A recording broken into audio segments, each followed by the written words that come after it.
নমস্কার বন্ধুরা, welcome to এসটিউনিক sports.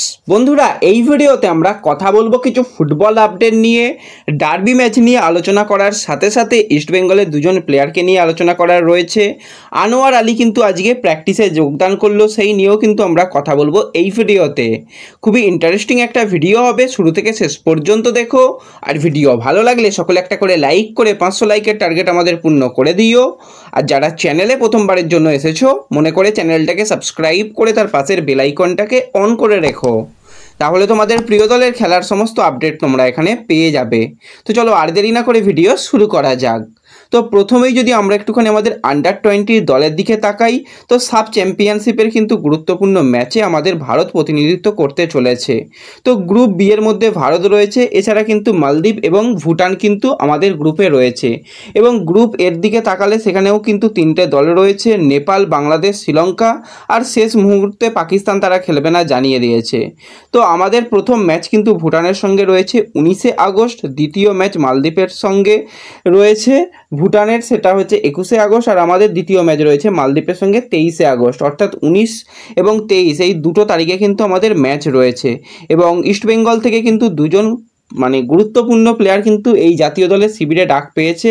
একজন হচ্ছে ভানলাল পেকা, আরও একজন হচ্ছে গুণরাজ। তো দুজন কিন্তু ইস্টবেঙ্গল দল থেকে ডাক পেয়েছে এই দলে, এবং গুরুত্বপূর্ণ ম্যাচ রয়েছে। এবং আশা করা যায় যে ভারত ভালো কিছু করতে পারবে, এবং কোচ হিসাবে কিন্তু রঞ্জন চৌধুরী রয়েছে, এবং প্রচুর তরুণ প্রতিভা কিন্তু এই আন্ডার-20 দল থেকে উঠে আসবে। পরবর্তী সময় কিন্তু প্রতিটা আইএসএল দলে তারা সদস্য হবে, এবং অনেকেই কিন্তু ক্লাব পেয়ে গেছে। বেশিরভাগ প্লেয়ারই কিন্তু পাঞ্জাব এফসি, বেঙ্গালুরুতে রয়েছে, এবং চেন্নাইন এফসি বা যদি কেরালা ব্লাস্টার্স থেকেও কিছু কিছু প্লেয়ার রয়েছে। তো এই জায়গাতে কিন্তু এই যে টুর্নামেন্টটা হবে, পরবর্তী সময় লাইভ নিয়েও আপডেট এসে যাবে, খুব সম্ভবত ওয়াইটি চ্যানেলেই লাইভ দেখানো হবে।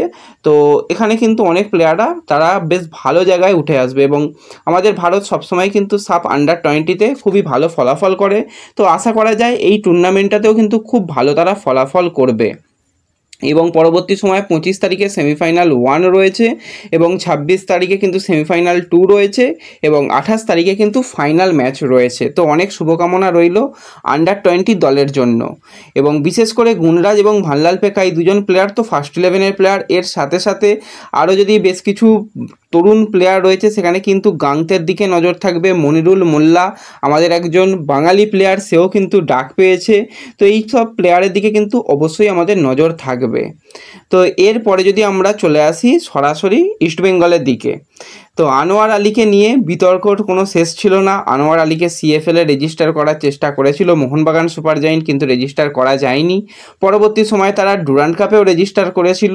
তো শেষ পর্যন্ত আনোয়ার আলী ইস্টবেঙ্গলে যোগদান করা, আর আজকে থেকে কিন্তু অফিসিয়ালি সে ইস্টবেঙ্গলের ট্রেনিংয়ে যোগদান করেছে। ডার্বি ম্যাচে তাকে খেলানোর যতটা সম্ভব সেটারই কিন্তু চেষ্টা চালানো হবে, কারণ ডার্বি ম্যাচে খুবই গুরুত্বপূর্ণ একটা প্লেয়ার হয়ে উঠতে পারে আনোয়ার আলী।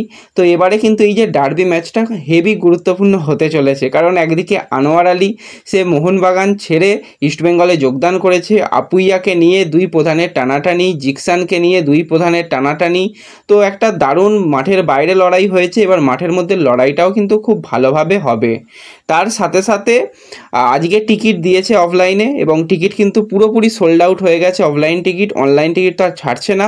তো টিকিটের ব্যাপার কিন্তু এখানেই মিটে গেছে। প্রচুর পরিমাণে কালোবাজারি হবে, এরপরও হচ্ছে বা হবে। যাই হোক, আমারও একটা টিকিট দরকার ছিল C1 গ্যালারির। যদি কেউ আমার একটা টিকিট দিয়ে দিতে পারো আমাকে ব্যবস্থা করে, তো খুবই উপকৃত হব।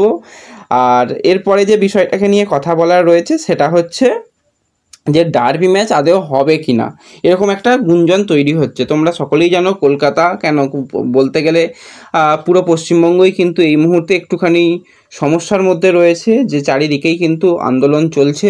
তো সেই নিয়ে কি ডার্বি ম্যাচটা বন্ধ হয়ে যেতে পারে বা অন্য কোনো দিন হতে পারে? দেখো, ডার্বি ম্যাচটা হবেই, কারণ এটা ডুরান্ড কাপ, এবং ডুরান্ড কিন্তু পুরোপুরি আর্মির একটা টুর্নামেন্ট। তো সেক্ষেত্রে তাদের নিরাপত্তা নিয়ে খুব একটা অসুবিধা হওয়ার কথা নয়। এছাড়া তোমরা দেখতে পাবে যে সমস্ত ডুরান্ড কাপের মিডিয়া রয়েছে, সেখান থেকে কিন্তু ডার্বি ম্যাচের প্রচার শুরু হয়ে গেছে। কোনোভাবেই কিন্তু 18 তারিখের ডার্বি 18 তারিখ থেকে 19 তারিখে হবে না, 18 তারিখের ডার্বি 18 তারিখেই হবে, নিশ্চিন্তে থাকো। এগুলো গুঞ্জন তৈরি করা হচ্ছে, বাজার গরম করার চেষ্টা চালানো হচ্ছে, আরও অনেক ফেক নিউজ ডার্বির আগে শুনতে পাবে, সেই সবে কান দিও না। সঠিক আপডেট পাওয়ার জন্য সবসময় অফিসিয়াল পেজের দিকেই নজর রেখো।